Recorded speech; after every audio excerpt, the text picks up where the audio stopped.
ଶ୍ରୀ ଅରବିନ୍ଦଙ୍କ ପାଦ ପଦ୍ମରେ ମୋର କୋଟି କୋଟି ପ୍ରଣାମ। ଅନଲାଇନ ପାଠଚକ୍ରରେ ଯୋଗ ଦେଇଥିବା ଅପା ଭାଇମାନଙ୍କୁ ମୋର ପ୍ରଣାମ। ମା, ତୁମେ ଯଦି ଅଛ, ସବୁ ଅଛି ମୋର, ତୁମେ ନାହଁ କିଛି ନାହିଁ। ମା, ଯୁଆଡ଼େ ଚାହୁଁଛି ଦେଖୁଛି ତୁମକୁ, ତୁମ ଆଖି ଅଛି ଚାହିଁ। ମା,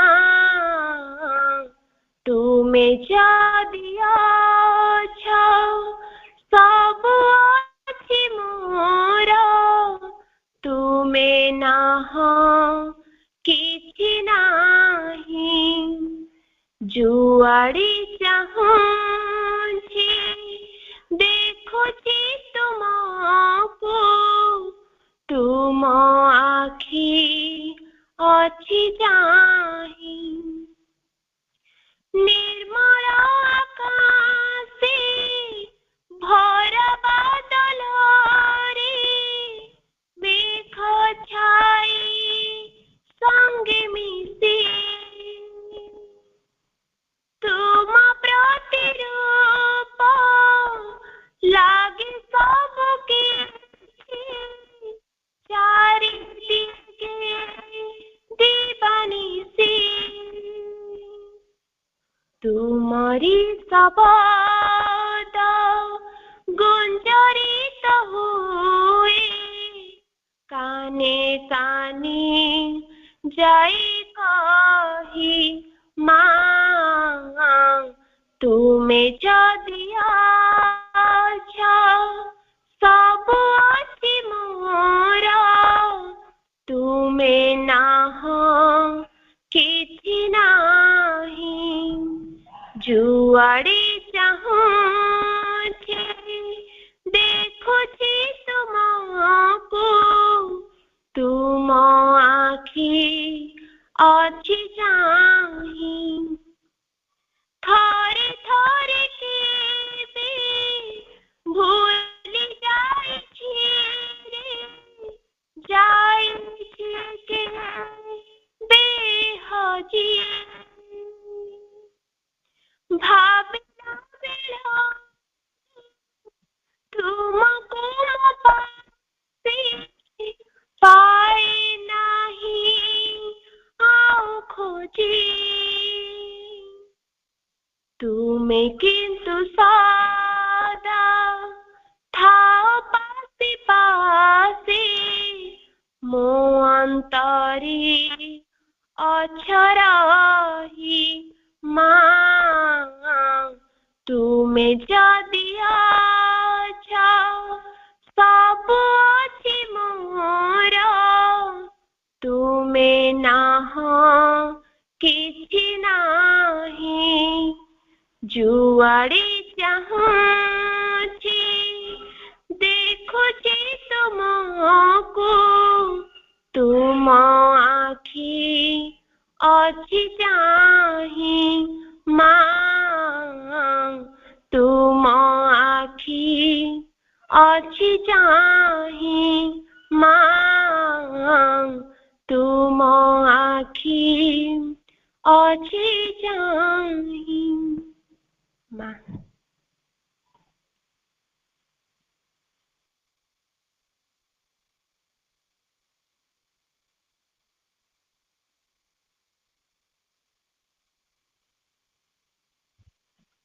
बहुत बहुत धन्यवाद अर्चिता अपांकु। बहुत सुंदर, केते सुंदर कंठ, कण कंठ आउ मधुर कंठरे से माँ और प्रभु चरण रे एक वंदना निवेदन कले। प्रकृत रे जदि प्रभु अछंती, माँ अछंती, ताहले आमर कहार भी लोड़ा दरकार नहीं। बहुत सुंदर वंदनाटी, धन्यवाद। परवर्ती कार्यक्रम आमर स्वाध्याय एवं आलोचनार कार्यक्रम। तेबे आमर स्वाध्याय एवं आलोचना करने आम गहन समस्त प्रिय विधान भाई अछंती। आमर चेतनार अभियात्रा सत्प्रेमकर ए पुस्तकटी आलोचना होई आसुछि। आज विप्लव जोगी विषयटी अच्छी पेज होछि 153। तो ए कार्यक्रम को मु स्वागत जनाउछि। से तांकर आलोचना एवं स्वाध्याय रखन्तु। विधान भाई।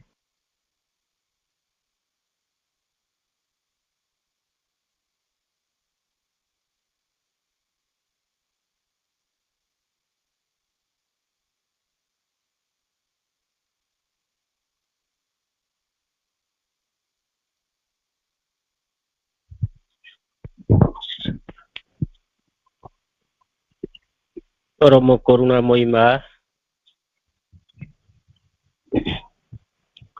परम प्रभु श्री अरविंद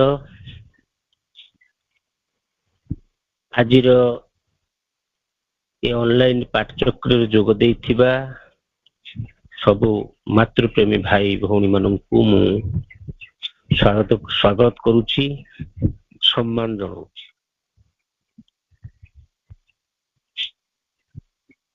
आमे गत किछि दिन किछि सप्ताह हेलाणी सत्प्रेमकर चेतनार अभियात्रा स्वाध्याय आलोचना करुचे।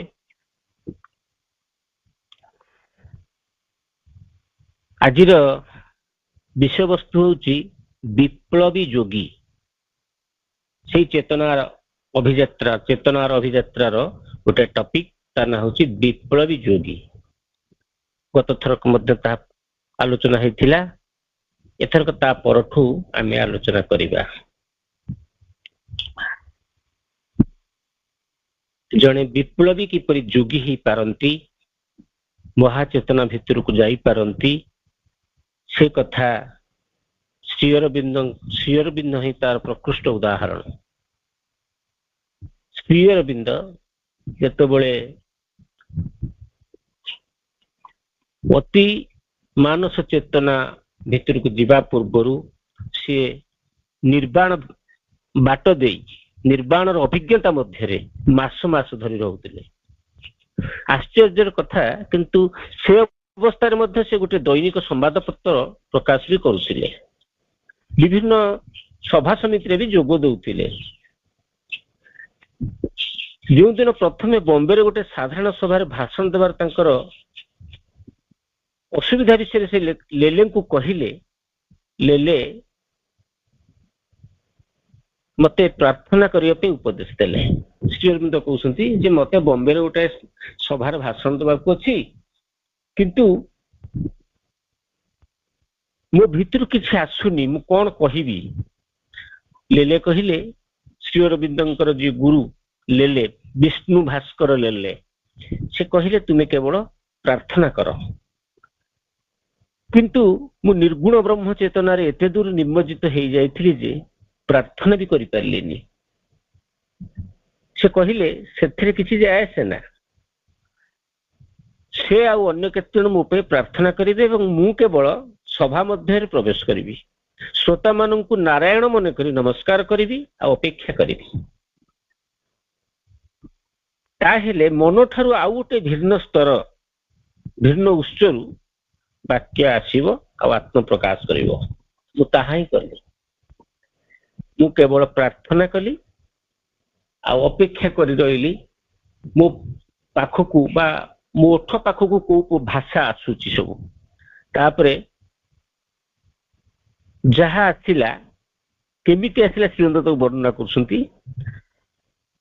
निज श्रोता माननकु नारायण मन करी नमस्कार करली आ अपेक्षा कली, मन ठार गोटे भिन्न एक उत्सरू वाक्य आसी सब आत्म प्रकाश कला। सत जेपरि के सूतलिखन डाकुची, आमु जेमति क्लास रे सूतलेखन सारा डाकंती डाकंती आमे लिखि दउ, आमे मनु किछि लिखि परना, सार जेति कहबे आमे सेति लिखु। ठीक सेमती तांको पाखकू जो भाषण गुड़ा से दउ थांती कहउ थांती, तांको ओठ पाखु सेही भाषा सब आउथाय। से कहउसंती सत्य जेपरि सूतलिखन के डाकुची, वाक्य सब सेही परि भाबरे मो निकटକୁ आसिला।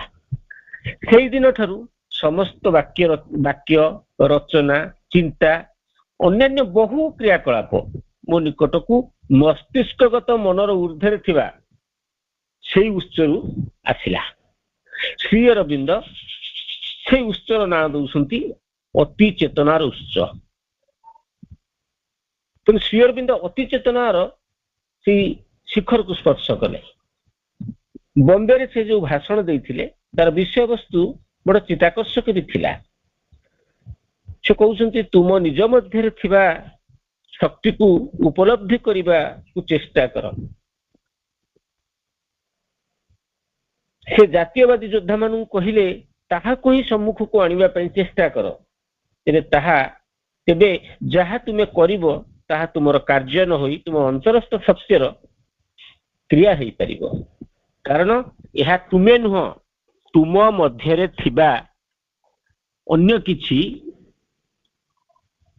କିଛି ଜଗତରୁ ଏ କଥା ସବୁ ଆସିବ।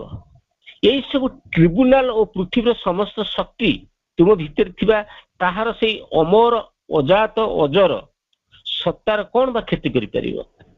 ତେଣୁ ତୁମେ କେବଳ ଈଶ୍ୱରଙ୍କୁ ପ୍ରାର୍ଥନା କର ଆଉ ଅପେକ୍ଷା କର ଧୈର୍ଯ୍ୟର ସହିତ ତୁମ ପାଖକୁ କୋଉ ଶବ୍ଦ ସବୁ ଆସୁଛନ୍ତି। ତାପରେ ସେ ତାହା ହିଁ କଲେ। ତାହାକୁ ଅସ୍ତ୍ରଛେଦନ ସେ କହୁଛନ୍ତି। ସେ ଯୋଉ ଭାଷଣ ସେଠି ଦେଲେ ବମ୍ବେରେ, ସେ ଏଇଆ କହିଲେ, ଯୋଉମାନେ ଶ୍ରୋତା ସବୁ ଥିଲେ, ଯୋଦ୍ଧା ମାନେ ସବୁ ଥିଲେ, ବୀରମାନେ ଥିଲେ, ତାଙ୍କୁ ସେ କହିଲେ ଯେ ତୁମ ଭିତରେ ଯୋଉ ସତ୍ତାଟି, ଯୋଉ ଉତ୍ସ ତୁମେ ଆବିଷ୍କାର କରୁଛ, ସେଇ ଉତ୍ସକୁ ପ୍ରଥମେ ଆବିଷ୍କାର କର। ଆଉ ସେଇ ଉତ୍ସକୁ ଥରେ ଆବିଷ୍କାର କରିସାରିଲା ପରେ ତାକୁ ତୁମ ସମ୍ମୁଖକୁ ଆଣ, ସମ୍ମୁଖ ଭାଗକୁ ଆଣ। ଆଉ ତୁମେ ଯାହା କରିବ ତାହା କେବଳ ସତ୍ୟର ହିଁ କ୍ରିୟା ହବ। ପ୍ରଥମ କର୍ତ୍ତବ୍ୟ ହେଉଛି ତୁମ ଭିତରେ ସେଇ ଉତ୍ସକୁ ଆବିଷ୍କାର କରିବା ଆଉ ସେଇ ଉତ୍ସକୁ ବା ସେଇ ସତ୍ତାକୁ ତୁମ ସମ୍ମୁଖ ଭାଗକୁ ଆଣିବା। ତେବେ ଯାଇ ତୁମେ ସେଇ ଚେତନାକୁ ସ୍ପର୍ଶ କରିପାରିବ। ଆଉ ସେଇ ଚେତନା ହଉଛି କି ପ୍ରକାର ଚେତନା? ସେ କହୁଛନ୍ତି ନା ଯୋଉ ଚେତନାକୁ ବା ଯୋଉ ସତ୍ତାଟିକୁ ଅସ୍ତ୍ର ଛେଦ କରିପାରିବ ନାହିଁ, ଅଗ୍ନି ଜଳାଇ ଦେଇପାରିବ ନାହିଁ, ତାକୁ କୌଣସି କାରାଗାର ବାନ୍ଧି ବି ପାରିବ ନାହିଁ, ଫାଶୀ ଖୁଣ୍ଟ ତାହାକୁ ସ୍ପର୍ଶ ବି କରିପାରିବ ନାହିଁ। ଯେତେବେଳେ ତୁମେ ତୁମର ଅନ୍ତରରେ ବାସ କରୁଥିବା ତାହାଙ୍କ ବିଷୟରେ ସଚେତନ ହେଇଯିବ, ତୁମେ ଆଉ କେଉଁ କଥାକୁ ତାହେଲେ ଭୟ କରିବ? ସେ କହୁଛନ୍ତି ଆମର ସେ ଯୋଉ ସତ୍ତା କଥା ସେ କହୁଛନ୍ତି, ଯାହାକୁ ଆମେ ପ୍ରତି ମୁହୂର୍ତ୍ତରେ ଶୁଣୁଛେ, ଯେ ଆମ ଭିତରେ ଯୋଉ ଆତ୍ମପୁରୁଷ ବା ଚୈତ୍ୟ ସତ୍ତା ଉପସ୍ଥିତ ଅଛନ୍ତି, ଯିଏ ସବୁ ଜ୍ଞାନର ଉତ୍ସ, ସବୁ ଆନନ୍ଦର ଉତ୍ସ, ସବୁ ସମସ୍ୟାର ସମାଧାନର ଉତ୍ସ, ତାହା ଆମକୁ ଯୋଉ କଥା ଆମେ ଗୀତାରୁ ଶୁଣୁଥିଲେ କଣ ନା ତାହା ପାଣିରେ ବୁଡ଼ିବ ନାହିଁ, ଅସ୍ତ୍ରରେ ଛେଦ ହବ ନାହିଁ, ଅଗ୍ନିରେ ଦାହନ ହବ ନାହିଁ। ତେଣୁ ସିଏ ହେଉଛି ସେଇ ସତ୍ତା। ଯିଏ ସେଇ ଚେତନାରେ ବ୍ୟାସ କରିବାକୁ ଆରମ୍ଭ କରିବ, ଦୁନିଆରେ ତା ପାଇଁ କୌଣସି ଭୟର ଆବଶ୍ୟକତା ନାହିଁ, କାହାକୁ ସେ ଭୟ କରିବ ନାହିଁ। 1908 ମସିହା ମେ 2 ତାରିଖ ସକାଳୁ ବ୍ରିଟିଶ ପୋଲିସ ତାଙ୍କୁ ନିଦରୁ ଉଠେଇଲା। ସେତେବେଳକୁ ଶ୍ରୀ ଅରବିନ୍ଦଙ୍କର ବୟସ ମାତ୍ର 35 ବର୍ଷ ହେଇଥିଲା। କଲିକତାର ଜଣେ ବ୍ରିଟିଶ ମ୍ୟାଜିଷ୍ଟ୍ରେଟଙ୍କୁ ହତ୍ୟା କରିବା ପାଇଁ ଗୋଟେ ଯୋଜନା ବିଫଳ ହୋଇଯାଇଥିଲା ଏବଂ ସେଥିରେ ବ୍ୟବହୃତ ହୋଇଥିବା ବୋମାଟି ସେଇ ବଗିଚାରେ ନିର୍ମିତ ହୋଇଥିଲା ଯୋଉଠି ଶ୍ରୀ ଅରବିନ୍ଦଙ୍କ ସାନ ଭାଇ ବାରିନ ତାଙ୍କର ଶିଷ୍ୟମାନଙ୍କୁ ଶିକ୍ଷା ଦଉଥିଲେ। ତେଣୁ ତାଙ୍କୁ ଅଯଥାରେ ମାନେ ନିର୍ଦ୍ଦୋଷରେ କେବଳ ତାକୁ ଶ୍ରୀ ଅରବିନ୍ଦଙ୍କୁ ବନ୍ଦୀ କରି ନିଆଗଲା କୋଉଠି? କାରାଗାର ଭିତରକୁ। ସେ କହୁଛନ୍ତି ଯେତେବେଳେ ମତେ କାରାଗାର ଭିତରକୁ ନେଲେ ସେତେବେଳେ ମୁଁ ଏକତ୍ୱ କଣ ତାକୁ ଉପଲବ୍ଧି କରିବାକୁ ଆରମ୍ଭ କଲେ। ତେଣୁ ଶ୍ରୀ ଅରବିନ୍ଦଙ୍କ ଆଲିପୁର ଜେଲରେ ଯୋଉ ବର୍ଷଟି ସେ ରହିଲେ ଆଉ ମକଦ୍ଦମା ଚାଲୁଥାଏ, ସେ ରାୟକୁ ଅପେକ୍ଷା କରି ରହିଲେ, ସେଇ ବିଫଳ ହତ୍ୟା ଯୋଜନାଟିରେ ତାଙ୍କର କୌଣସି ହାତ ବି ନଥିଲା। ସେ ବିଦ୍ରୋହ ପରିଚାଳନା କରୁଥିଲେ, ବ୍ୟକ୍ତିଗତ ସନ୍ତ୍ରାସବାଦରେ ତାଙ୍କର କିଛି କରିବାର ବି ନଥିଲା। ସେ କହୁଛନ୍ତି ମତେ ଯେତେବେଳେ ଗିରଫ କରାଗଲା ଆଉ ଲାଲ ବଜାର ପୋଲିସ ଷ୍ଟେସନ କୁ ନିଆଗଲା, ଗୋଟାଏ ମୁହୂର୍ତ୍ତ ପାଇଁ ମୋର ବିଶ୍ୱାସ ଟିକେ ବିଚଳିତ ହେଇଗଲା, କାରଣ ମୁଁ ତାଙ୍କର ଉଦ୍ଦେଶ୍ୟର ଗଭୀରତାକୁ ଦେଖିପାରିଲି ନାହିଁ। ମତେ କାହିଁକି ନିର୍ଦ୍ଦୋଷରେ ଜେଲ ଭିତରକୁ ଅଣାଗଲା, ମୋ ନାଁରେ କେସ୍ କରାଗଲା। ତେଣୁ ଏହା ହଉଛି ସେଇ ପରମଙ୍କ ଯୋଜନା। ସିଏ କୋଉ ଅଭିଜ୍ଞତା ତାଙ୍କୁ ଦବାକୁ ଚାହୁଁଥିଲେ, ଯୋଉଥିପାଇଁ ଶ୍ରୀ ଅରବିନ୍ଦଙ୍କର ସେ ମୁହଁଟା ଥିଲା ତାକୁ ତୁଟେଇବା ପାଇଁ ବେଳେ ବେଳେ ସେ କଠୋର ନିଷ୍ପତ୍ତି ମଧ୍ୟ ନିଅନ୍ତି। କିଏ? ସେଇ ସତ୍ତା ଯିଏ ଶ୍ରୀ ଅରବିନ୍ଦଙ୍କୁ ନିର୍ଦ୍ଦୋଷରେ କାରାଗାର ଭିତରକୁ ପଠେଇଥିଲେ। ସେ କହୁଛନ୍ତି ଯେତେବେଳେ ମତେ ଲାଲବଜାର ପୋଲିସ ଷ୍ଟେସନକୁ ନିଆଗଲା ଏବଂ ଗୋଟାଏ ମୁହୂର୍ତ୍ତ ପାଇଁ ମୋର ବିଶ୍ୱାସ ଟିକେ ବିଚଳିତ ହେଲା, କାରଣ ମୁଁ ତାଙ୍କର ଉଦ୍ଦେଶ୍ୟର ଗଭୀରତାକୁ ଦେଖିପାରିଲି ନାହିଁ। କୋଉ ଉଦ୍ଦେଶ୍ୟରେ ମତେ ଭଗବାନ ଏଠିକି ଆଣିଛନ୍ତି, କାହିଁକି ଆଣିଛନ୍ତି, ଯେତେବେଳେ ମୁଁ ଜାଣିପାରିଲିନି ମୁଁ ଟିକେ ବିଚଳିତ ହେଇଗଲି ଏବଂ ଗୋଟାଏ ମୁହୂର୍ତ୍ତ ପାଇଁ ବିଚଳିତ ହେଇଗଲି।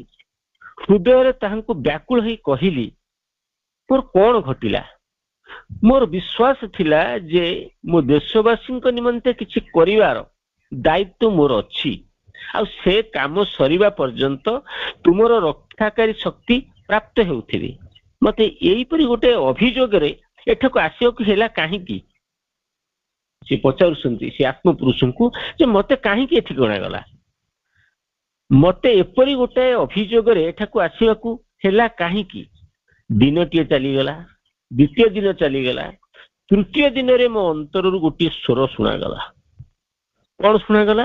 ଯେ ଅପେକ୍ଷା କର, କଣ ହେଉଛି ଦେଖ। ତାଙ୍କ ଭିତରୁ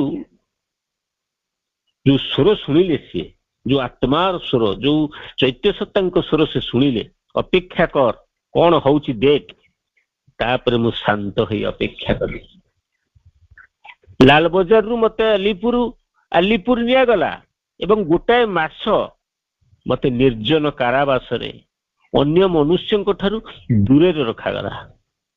ସେଠାରେ ମୁଁ ଦିନ ରାତି ମୋର ଅନ୍ତରସ୍ଥ ଈଶ୍ୱରଙ୍କର ସ୍ୱର ଶୁଣିବାକୁ, ତାଙ୍କର ମତେ କଣ କହିବାକୁ ଅଛି ଜାଣିବାକୁ ଓ ମତେ କଣ କରିବାକୁ ହବ ଶିଖିବାକୁ ଅପେକ୍ଷା କଲି। ମୁଁ ଶ୍ରୀଯୁକ୍ତ କହୁଛନ୍ତି ମୁଁ ଅପେକ୍ଷା କରି ରହିଲି। ସେ ସ୍ୱର ମତେ ବା ସେଇ ଶବ୍ଦ ମତେ ଯାହା କହିବ ବା ସେ ସ୍ୱର ଯାହା ମତେ କହିବ ମୁଁ ସେଇ ଅନୁସାରେ ଆଗକୁ ଆଗକୁ ଯିବି। ମୋର ମନେ ହେଲା ଯେ ମୁଁ କାରାରୁଦ୍ଧ ହେବାର ମାସେ ପୂର୍ବରୁ ସବୁ କିଛି କାମ ବନ୍ଦ କରି ନିର୍ଜନତାକୁ ଯିବାକୁ ଏକ ଡାକ ମୁଁ ନିଜ ଭିତରୁ ଶୁଣିଥିଲି, ଯେପରିକି ମୁଁ ନିଜକୁ ଭଲ ଭାବରେ ଦେଖିପାରିବି, ଈଶ୍ୱରଙ୍କ ସହିତ ନିବିଡ଼ତର ଭାବରେ ସମ୍ପୃକ୍ତି ହେଇପାରିବି। କିନ୍ତୁ ମୁଁ ସେତେବେଳେ ଦୁର୍ବଳ ଥିଲି। ସେଇ ଆହ୍ୱାନକୁ ଗ୍ରହଣ କରିପାରିଲି ନାହିଁ। ଭାରତର ସ୍ୱାଧୀନତା ନିମନ୍ତେ ମୋର କର୍ତ୍ତବ୍ୟ ମୋ ପାଇଁ ଖୁବ୍ ସ୍ପଷ୍ଟ ଥିଲା ଏବଂ ମୋର ଅହଙ୍କାର ଥିଲା ଯେ ଯଦି ମୁଁ ସେଠାରେ ନ ରହିବି ତେବେ ତଦ୍ୱାରା ତାହା ବିଫଳ ହେଇଯିବ ଏବଂ ବିନାଶ ପ୍ରାପ୍ତ ହେଇଯିବ। ତେଣୁ ତାହାକୁ ମୁଁ ଛାଡ଼ି ପାରିବି ନାହିଁ। ତେଣୁ ସିଏ ଯୋଉ ସଂଗଠନ କରିଥିଲେ, ସେ ସଂଗଠନ ମାଧ୍ୟମରେ ଦେଶରେ ସ୍ୱାଧୀନତା ଆଣିବା ପାଇଁ ଯୋଉ ଆନ୍ଦୋଳନ ଚାଲିଥିଲା, ସେ ଭାବୁଥିଲେ ନିଜକୁ ଯେ ମୁଁ ଯଦି, ଯେହେତୁ ସିଏ ତା ଲିଡର ଥିଲେ, ସେଇ ଆନ୍ଦୋଳନର ନେତୃତ୍ୱ ନେଉଥିଲେ, ସେ ଭାବୁଥିଲେ ମୁଁ ଯଦି ସେଇ ଆନ୍ଦୋଳନ ଭିତରେ ନ ରହିବି ତାହେଲେ ଏହା ବନ୍ଦ ହେଇଯିବ। ଏଇ ଯୋଉ ମୋହଟା ମୋ ଭିତରେ ଥିଲା, ସେଇ ମୋହକୁ ଭାଙ୍ଗିବା ପାଇଁ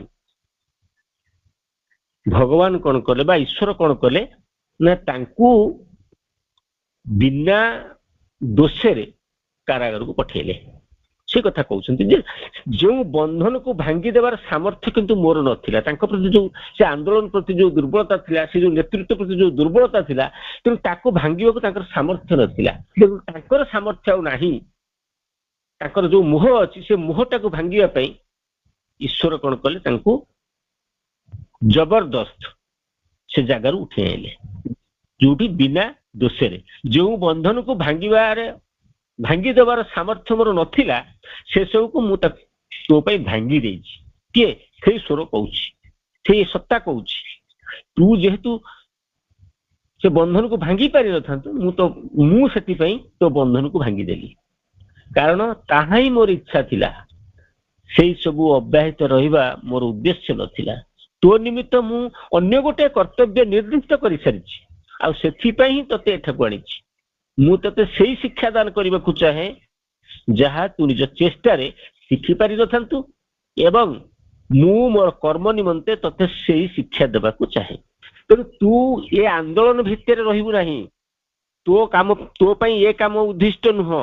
ମୁଁ ତୋ ପାଇଁ ଗୋଟେ ନିର୍ଦ୍ଦିଷ୍ଟ କାର୍ଯ୍ୟ ସ୍ଥିର କରିସାରିଛି, ଆଉ ମୁଁ ସେ କାର୍ଯ୍ୟକୁ ଆଣିବାକୁ ଯିବା ବେଳକୁ ଦେଖାଯାଉଛି ଯେ ତୋର ବା ସେଇ ସ୍ୱର କହୁଛନ୍ତି ଯେ ତୋର ଯୋଉ ଦୁର୍ବଳତା ଅଛି ସେଇ ଆନ୍ଦୋଳନ ପ୍ରତି, ସେ ଯୋଉ ନେତୃତ୍ୱ ପ୍ରତି, ମୁଁ ସେଥିପାଇଁ ତତେ ଏଠିକି ଆଣିଲି।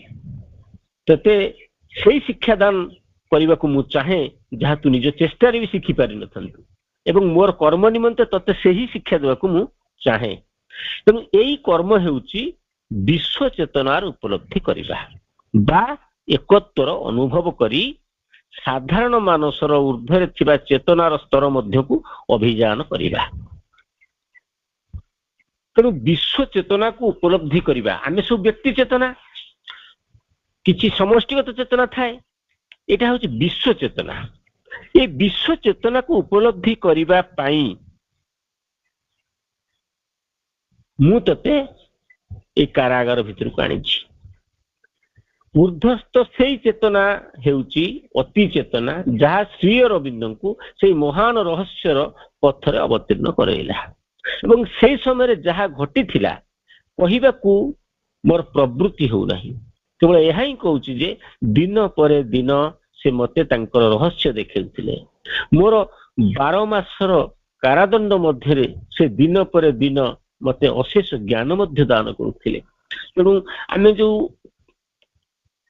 ପଢିଛେ ଯେ ଶ୍ରୀ ଅରବିନ୍ଦଙ୍କୁ ଶ୍ରୀକୃଷ୍ଣ ଗୀତା କୋଉଠି ନା ସେଇ ଜେଲ ଭିତରେ। ତେଣୁ ପ୍ରକୃତରେ ଗୀତା ହେଉଛି ଏଇଆ ଯେ ସିଏ ତାଙ୍କୁ ଯୋଉ ବିଶ୍ୱ ଚେତନାର ଉପଲବ୍ଧି କରିବା ପାଇଁ ଚାହୁଁଥିଲେ, ଏ ଚେତନା ଯୋଉ ଅଛି ତାକୁ ତାର ଊର୍ଦ୍ଧ୍ୱକୁ ନ ଯିବା ପର୍ଯ୍ୟନ୍ତ, ଊର୍ଦ୍ଧ୍ୱକୁ ଯିବାକୁ ହେଲେ ଆମକୁ ବିଶ୍ୱ ଚେତନା ଉପଲବ୍ଧି କରିବାକୁ ପଡିବ। ଆଉ ସେଇ ବିଶ୍ୱ ଚେତନା ଉପଲବ୍ଧି କରିବା ପାଇଁ ତତେ ଏକାନ୍ତରେ ରହିବା ଦରକାର, ନିର୍ଜନତାର ଆବଶ୍ୟକତା ଅଛି। ଯୋଉ ଆନ୍ଦୋଳନ ଭିତରେ ପଶିଥିଲେ, ଯାହାର ନେତୃତ୍ୱ ନେଉଥିଲେ, ସେ କେବେ ଏକାନ୍ତରେ ରହିପାରୁନଥିଲେ। ତେଣୁ ସେଇଥିପାଇଁ ବାହାରକୁ ଦେଖାଯାଉଛି ଦଣ୍ଡ, କିନ୍ତୁ ପ୍ରକୃତରେ ସେଠୁ ସେ ଜେଲକୁ ଯିବା ହେଉଛି ଆଶୀର୍ବାଦ। ତେଣୁ ଏଇ ଯୋଉ ବିଶ୍ୱ ଜାଗତିକ ଚେତନାକୁ ସେ ଉପଲବ୍ଧି କରିବେ, ଶ୍ରୀ ଅରବିନ୍ଦ କହୁଛନ୍ତି ଯେ ସେ ମାସ ମାସ ଧରି ଗୋଟେ ସ୍ଥିର ଉତ୍ତୀର୍ଣ୍ଣ ବାସ୍ତବତାର ପୃଷ୍ଠଭୂମି ଉପରେ ଥିବା ଛାୟାବାଦୀ ଓ ଶୂନ୍ୟଗର୍ଭ ସ୍ୱପ୍ନ ଗୁଡିକ ମଧ୍ୟରେ ରହିବ। ଆଶ୍ଚର୍ଯ୍ୟର କଥା ହେଉଛି ସତେ ଯେପରି ସେଇ ଶୂନ୍ୟତା ମଧ୍ୟରୁ ହିଁ ପୁନର୍ବାର ଜଗତ ତାର ନୂତନ ରୂପରେ ପ୍ରତିଭାତ ହେବ। ସତେ ଯେପରି ଉଚ୍ଚତର ସ୍ତରରେ କିଛି ଗୋଟେ ପ୍ରାପ୍ତି ମିଳିବା ପୂର୍ବରୁ ସବୁ କିଛି ହରାଇ ଦେବାକୁ ପଡିବ। ନିଜ ଠାରୁ ନିଜେ ମୁକ୍ତ ହୋଇ, ସ୍ଥିର ହୋଇ, ଅବନମିତ ହୋଇ ମନ ନୀରବତାକୁ ହିଁ ଶେଷ ଉପଲବ୍ଧି ବୋଲି ଗ୍ରହଣ କରିଲେ। କିନ୍ତୁ ପରେ ସାଧକ ଆବିଷ୍କାର କରିବ ଯେ ସେଠାରେ ସବୁ କିଛି ରହିଛି, କିନ୍ତୁ ନୂତନ ଭାବରେ ନିର୍ମିତ ହେଇଛି। ତାପରେ ଶୂନ୍ୟତା ପୂର୍ଣ୍ଣତା ହେବାକୁ ଆରମ୍ଭ କରିବ।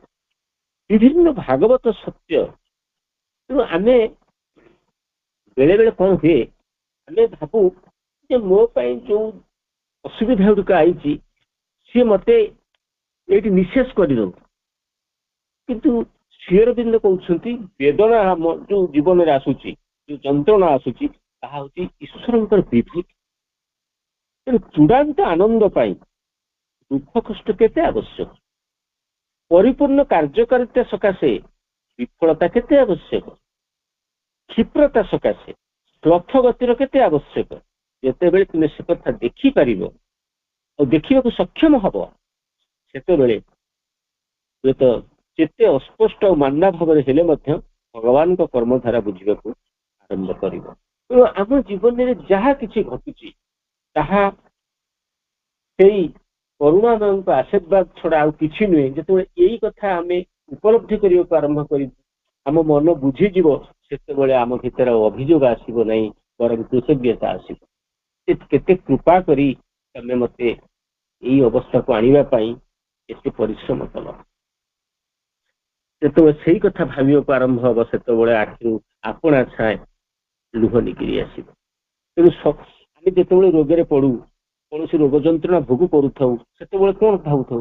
ମୋ ଜୀବନରେ କାହିଁକି ଏତେ କଷ୍ଟ, କାହିଁକି ଏତେ ଯନ୍ତ୍ରଣା, କୋଉ ଅସୁବିଧା କରିଥିଲି, କି ଭୁଲ କାମ କରିଥିଲି, କୋଉ ଜୀବନ ଧାରା ଭିତରେ ଗଲି ଯାହା ଫଳରେ ମତେ ଆଜି ଏ ବ୍ୟାଧି ମାନେ ଆକ୍ରାନ୍ତ କରିଛି।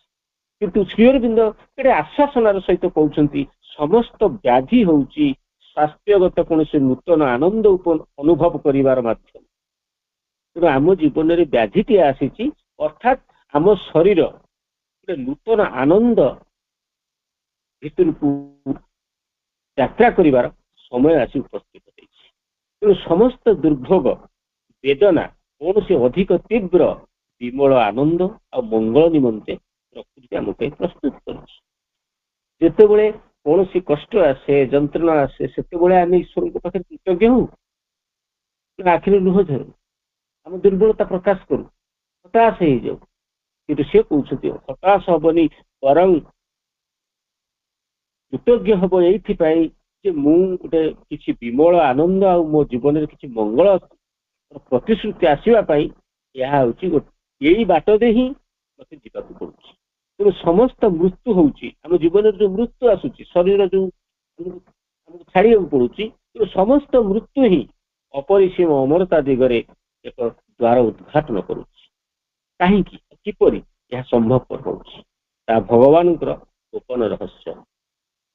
ତେଣୁ ଏଇ ଗୋପନ ରହସ୍ୟ, ଭଗବାନଙ୍କର ଯୋଉ ଗୋପନ ରହସ୍ୟ ଅଛି, ତାକୁ ଅହଂ ରହିତ, ଅହଂକୁ ଧାରଣ କରିଥିବା ମଣିଷ ବୁଝିପାରିବ ନାହିଁ। ଅହଂ ବିମୁକ୍ତ ଆତ୍ମା ସେ ହିଁ କେବଳ ବୁଝିପାରିବ ଏ ବ୍ୟାଧି କେତେ ଆବଶ୍ୟକ ମୋ ସ୍ୱାସ୍ଥ୍ୟଗତ ଆନନ୍ଦ ପାଇଁ। ମୋ ସ୍ୱାସ୍ଥ୍ୟ ଗୋଟେ ବିମଳ ଆନନ୍ଦ ଅନୁଭବ କରିବାର ସମୟ ମଧ୍ୟ ଆସିଯାଇଛି। ସେଇଥିପାଇଁ ଏ ବ୍ୟାଧିଟି ମୋ ଜୀବନରେ ଦେଖାଦେଇଛି। ମୋ ଜୀବନରେ ସେଇଥିପାଇଁ ଦୁର୍ଭୋଗ ଆଉ ବେଦନା ଆସୁଛି। କାହିଁକି ନା ମୋର ମଙ୍ଗଳ ନିମନ୍ତେ ତା ଉଦ୍ଦିଷ୍ଟ। ଯେତେବେଳେ ଏ କଥାଟାକୁ କିଏ ଅନୁଭବ କରିପାରିବ? ନା ସେଇ ଅନୁଭବ କରିପାରିବ ଯିଏ ହଉଛି ଅହଂ ବିମୁକ୍ତ ଆତ୍ମା। କିନ୍ତୁ ଅହଂ ଯୁକ୍ତ ଆତ୍ମା ଅଭିଯୋଗ କରିବ, ହତାଶ ହେଇ ପଡିବ, ଭାଙ୍ଗି ପଡିବ। ତେଣୁ ଶ୍ରୀ ଅରବିନ୍ଦ ଯୋଉ ବିଶ୍ୱ ଜାଗତିକ ଚେତନା ଭିତରକୁ ପ୍ରବେଶ କଲେ, ଆଉ ନିଜ ଠାରୁ ନିଜେ ମୁକ୍ତ ହୋଇ, ସ୍ଥିର ହୋଇ, ଅବନମିତ ହୋଇ ମନ ନିରବତାକୁ ହିଁ ଶେଷ ଉପଲବ୍ଧି ବୋଲି ଗ୍ରହଣ କରିବ। ସାଧକ ଆବିଷ୍କାର କରିବ ସେଠାରେ ସବୁ କିଛି ରହିଛି। ଏଠି ତୁମେ ଯାହା ପାଇଁ ବ୍ୟସ୍ତ ହଉଛ, ସେଠି ଆଜ ୟୁଜୁଆଲ ତମ ପାଖରେ ମିଳିଯିବ ସବୁ କଥା। ତେଣୁ ଶୂନ୍ୟତା ପରବର୍ତ୍ତୀ ସମୟରେ ପୂର୍ଣ୍ଣତାରେ ବଦଳିଯିବ।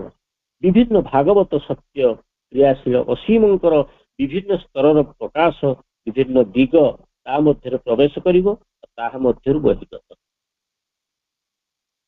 ଯେତେବେଳେ ଯାଏ ଆମେ ଗୋଟେ ନିର୍ବିକଳ୍ପ ଅସୀମଙ୍କୁ ଦେଖୁଥାଉ, ଆମେ କେବଳ ଈଶ୍ୱରଙ୍କର ଗୋଟାଏ ରୂପ ହିଁ ଦେଖୁଥାଉ, ଯାହାଙ୍କୁ ଆମେ ଏଇ ବିଶ୍ୱ ଜଗତ ଠାରୁ ବିଚ୍ଛିନ୍ନ କରିକି ଦେଖୁଛୁ। ଆମେ ଏ ପର୍ଯ୍ୟନ୍ତ ଭାବି ନେଇଛୁ ଈଶ୍ୱର ଆଉ ଗୋଟେ ସ୍ଥାନରେ ଅଛନ୍ତି। ସାଧାରଣ ଚେତନା କଥା ମୁଁ କହୁଛି, ଯୋଉମାନେ ମାଷ୍ଟରଙ୍କୁ ପଢିଲେଣି, ତାଙ୍କ ପାଠଚକ୍ରରେ ଯୋଗ ଦେଲେଣି, ସେମାନେ କେବେ ବି ଭାବୁନାହାନ୍ତି ଯେ ଈଶ୍ୱର ଆଉ ଗୋଟେ ଜାଗାରେ ଅଛନ୍ତି, ଆମେ ଗୋଟେ ଜାଗାରେ ଅଛୁ।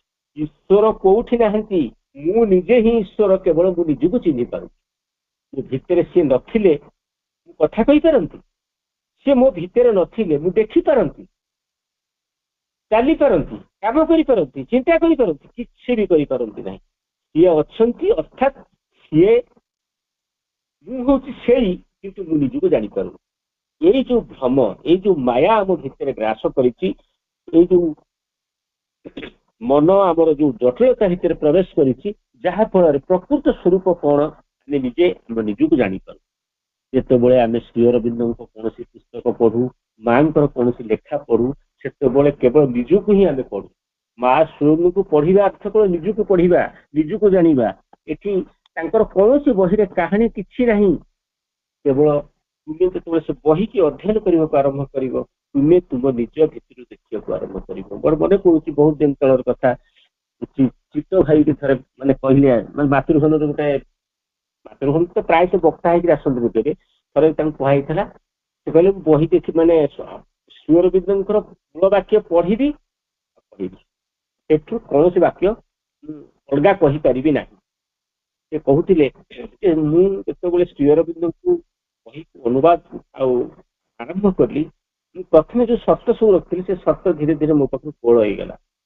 ମୁଁ ପଇସାରେ ବି ଅନୁବାଦ କରିବି ଶ୍ରୀ ଅରବିନ୍ଦଙ୍କର ଆଉ ମାଙ୍କ ଲେଖାକୁ, ଓଡ଼ିଶାବାସୀ ପଢିବେ। କିନ୍ତୁ ପରବର୍ତ୍ତୀ ସମୟରେ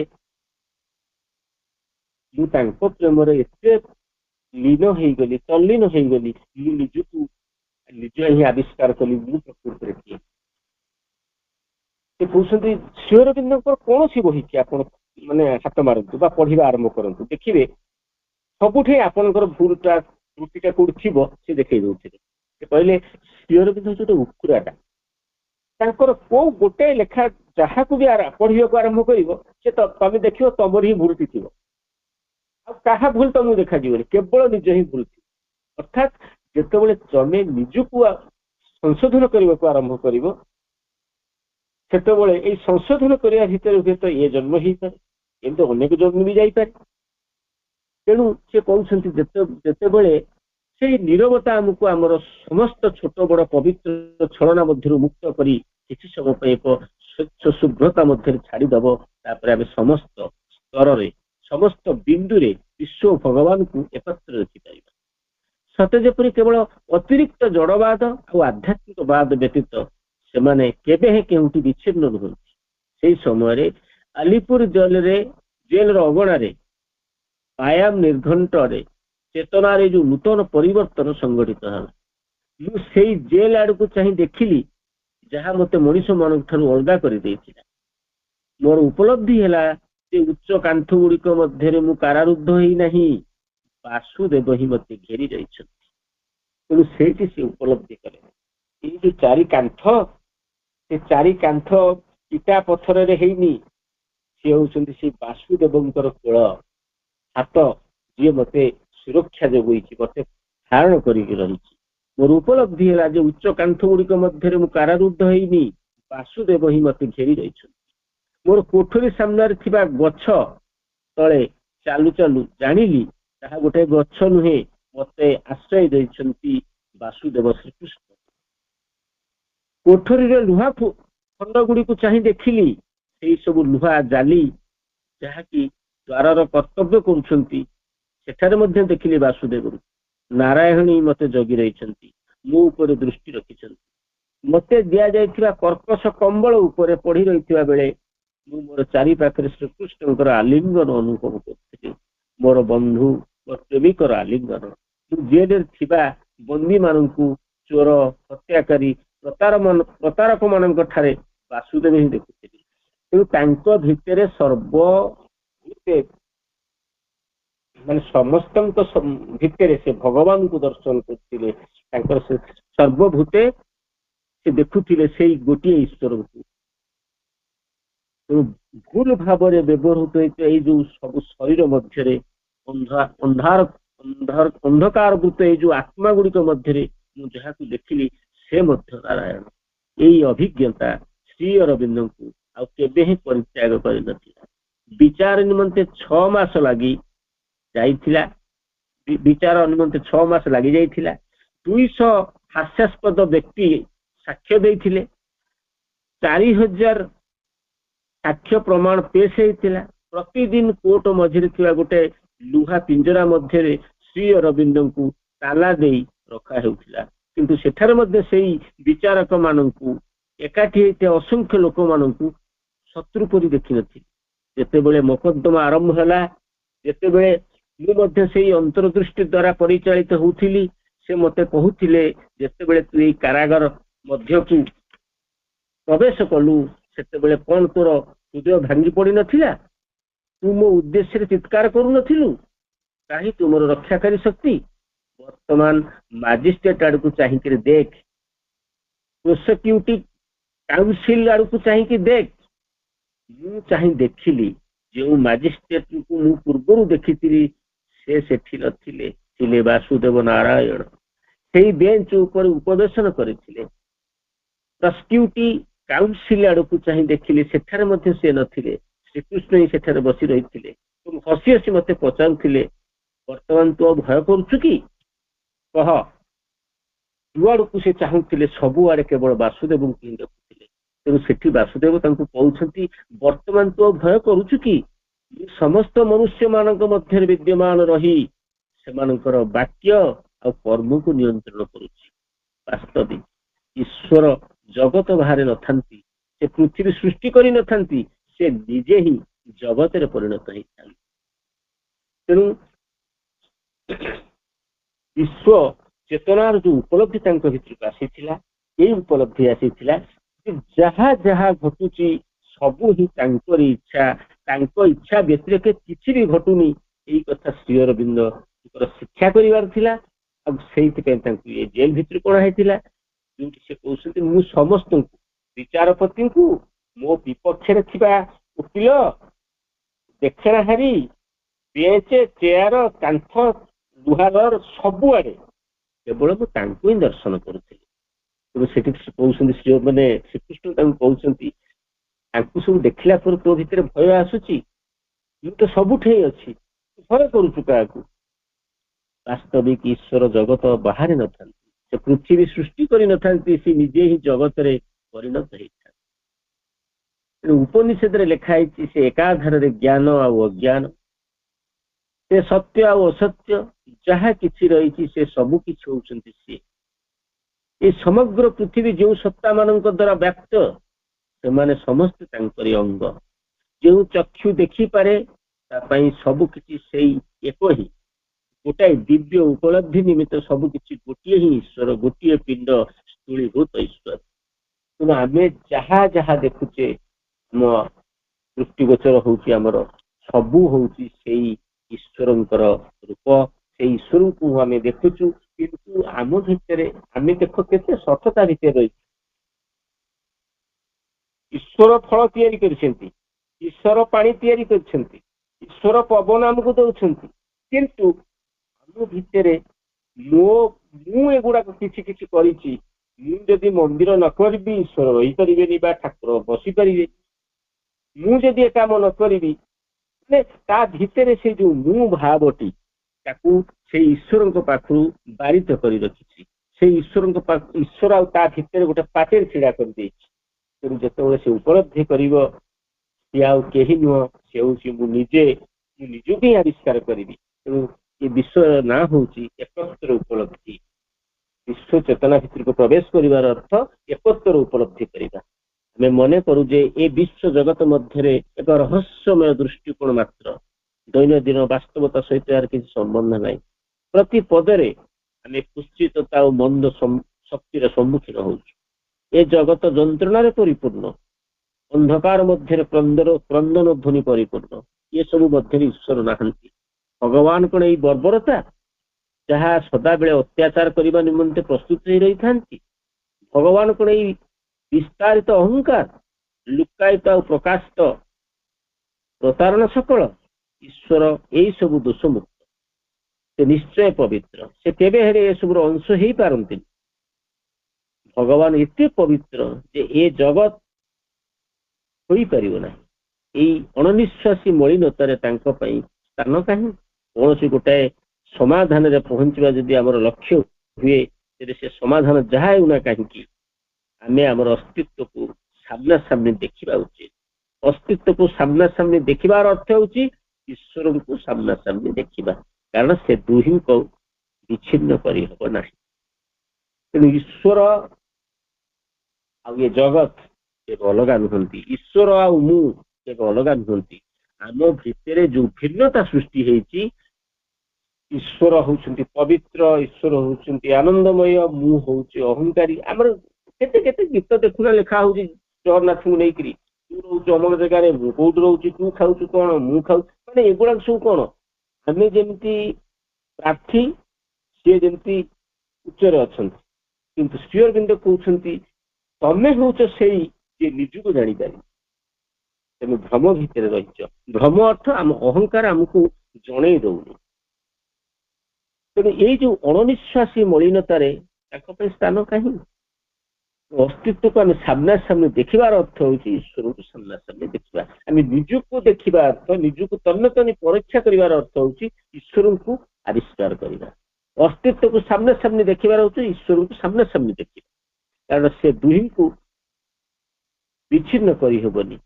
ଆମର ସଂଗ୍ରାମର ପରିଶ୍ରମରେ ଏ ଯୋଉ ବିଶ୍ୱ ଗୋଟେ ଭୟଙ୍କର ବିପଜ୍ଜନକ ସର୍ବଗ୍ରାସୀ ବିଶ୍ୱ ଜଗତ, ଯେଉଁଠାରେ ଜୀବନ ବଡ ବିପଜ୍ଜନକ ଭାବରେ ଅସ୍ତିତ୍ୱ ଧରିକି ବଞ୍ଚିଛି, ମନୁଷ୍ୟର ଆତ୍ମା ଶରୀର ଅସଂଖ୍ୟ ବିପଦ ଦେଇ ଗତି କରୁଛି।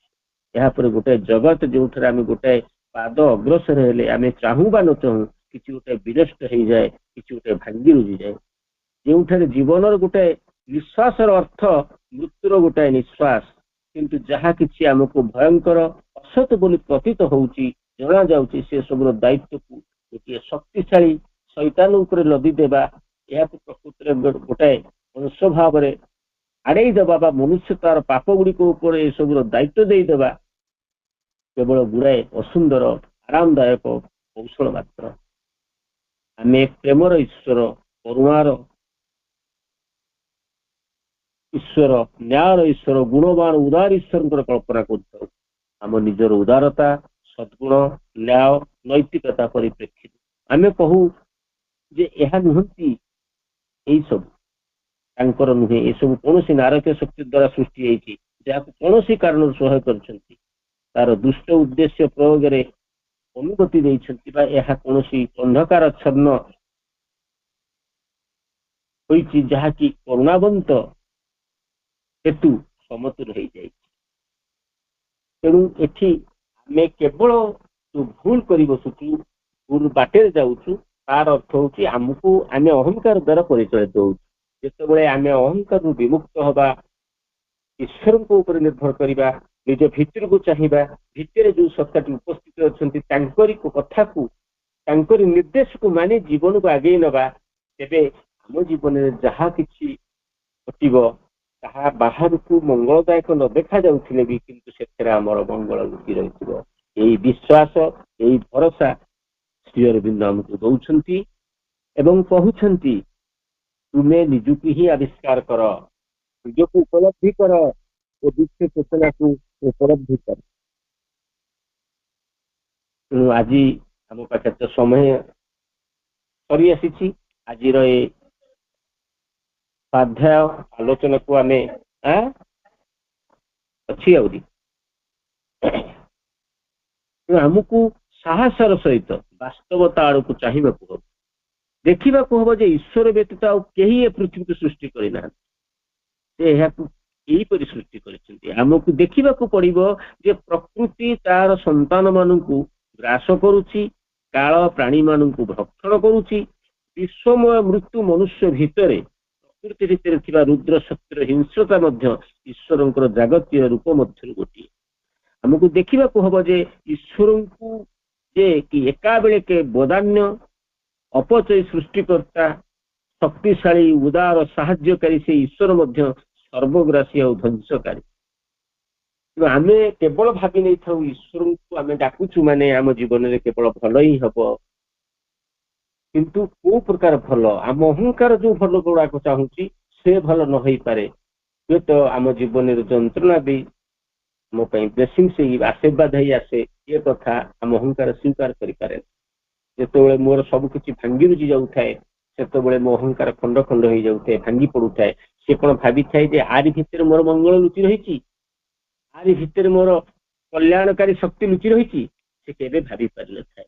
ତେଣୁ ଯନ୍ତ୍ରଣାର ଅସତର ଯେଉଁ ଆସନରେ ବସି ଆମେ ଯନ୍ତ୍ରଣା କ୍ଲିଷ୍ଟ, ତାହା ତାଙ୍କ ଆନନ୍ଦର, ମାଧୁର୍ଯ୍ୟର, ସୁଖର ସ୍ୱର୍ଗ ମାତ୍ର। ଯେତେବେଳେ ଆମେ ଏହିପରି ଏକ ସମ୍ପୂର୍ଣ୍ଣ ଏକତ୍ର ଉପଲବ୍ଧି, ଏକତ୍ର ଦୃଷ୍ଟି ସବୁ କିଛି ଦେଖିବା, ଆମ ସତ୍ତାର ଗଭୀରତାରେ ଏ ସତ୍ୟକୁ ଅନୁଭବ କରିବା, ତେବେ ଆମେ ସେଇ ମୁଖାର ପଶ୍ଚାତରେ ଈଶ୍ୱରଙ୍କର ଶାନ୍ତ ସୁନ୍ଦର ମଙ୍ଗଳମୟ ରୂପକୁ ଆବିଷ୍କାର କରିପାରିବା। ଆମର ଅପୂର୍ଣ୍ଣତାକୁ ପରୀକ୍ଷା କରୁଥିବା ସ୍ପର୍ଶକୁ ମନୁଷ୍ୟ ଆତ୍ମା ନିର୍ମାଣକାରୀ ବନ୍ଧୁର ସ୍ପର୍ଶ ବୋଲି ଜାଣିବା। ମାଟିଏ ତା ମୁହଁରେ ଗୋଟେ ମୁଖା ପିନ୍ଧିକି ଯେତେବେଳେ ତା ଛୁଆ କତିକି ଆସୁଛି, ତା ଛୁଆ ସମସ୍ତେ କିନ୍ତୁ ମାନେ ଡରି ଯାଉଛନ୍ତି, କିନ୍ତୁ ତା ଛୁଆ ଡରୁନି। କାହିଁକି ଡରୁନି? ନା ଯେହେତୁ ସେ ତା ମାକୁ ଭଲ ପାଏ, ସେ ମୁଖାକୁ ଟେକି ଦେଇ ଦେଖୁଛି ସେ ମୁଖା ତଳେ ମୋ ମା ହିଁ ଅଛି। ତେଣୁ ଆମ ଜୀବନରେ ଯୋଉ ଯନ୍ତ୍ରଣା ଦୁଃଖ ଅବସାଦ ସବୁ ଆସୁଛି ସିଏ ଗୋଟେ ମୁଖା ଭଳି, କିନ୍ତୁ ସେଇ ମୁଖା କିଏ ପିନ୍ଧିଛି? ସ୍ୱୟଂ ଭଗବାନ ହିଁ ପିନ୍ଧିଛନ୍ତି। ଯେତେବେଳେ ସେଇ ମୁଖାକୁ ଆମେ ଟେକି ଦେଇ ଆଡ଼େଇ ଦେଇ ଦେଖିବା ଯେ ଆଉ କାହାକୁ ଦେଖିବା ନାହିଁ, କେବଳ ସେଇ ଶକ୍ତିକୁ ଦେଖିବା ଯୋଉ ଶକ୍ତି ମୋ ଜୀବନର ରକ୍ଷାକାରୀ, ଯାହାଙ୍କ ସକାଶେ ମୋ ଜୀବନ ଉଦ୍ଦିଷ୍ଟ, ଯିଏ ମତେ ସଂସାରକୁ ଆଣିଛନ୍ତି, ତାଙ୍କୁ ହିଁ ଆମେ ଆବିଷ୍କାର କରିବା। ତେଣୁ ସେଇ ଆବିଷ୍କାର ଆମ ଜୀବନରେ ଧ୍ୟେୟ ହେବା ଦରକାର। ସେଇ ଆବିଷ୍କାରର ରାସ୍ତା ଦେଖିବା ପାଇଁ ଆମେ ପାଠ ମାନେ ଦେଖିବା ପାଇଁ ବା ଆଗକୁ ଯିବା ପାଇଁ ପାଠଚକ୍ର ହେଉଛି ଆମର ମୁଖ୍ୟ ମାଧ୍ୟମ, ଯୋଉଥିରେ ଆମେ ସେଇ ରାସ୍ତାରେ ଯିବା ପାଇଁ ଆମକୁ ପ୍ରେରିତ କରିବା। ତେବେ ଆଜିର ଏ ଆଲୋଚନାକୁ ଆମେ ଆଜି ଏଇଠି ରଖିବା। ଆସନ୍ତା ଥରକୁ ତା ପରଠାରୁ ଆମେ ଶ୍ରଦ୍ଧା ଆଲୋଚନା କରିବା। ବନ୍ଦେ ମାତରମ୍।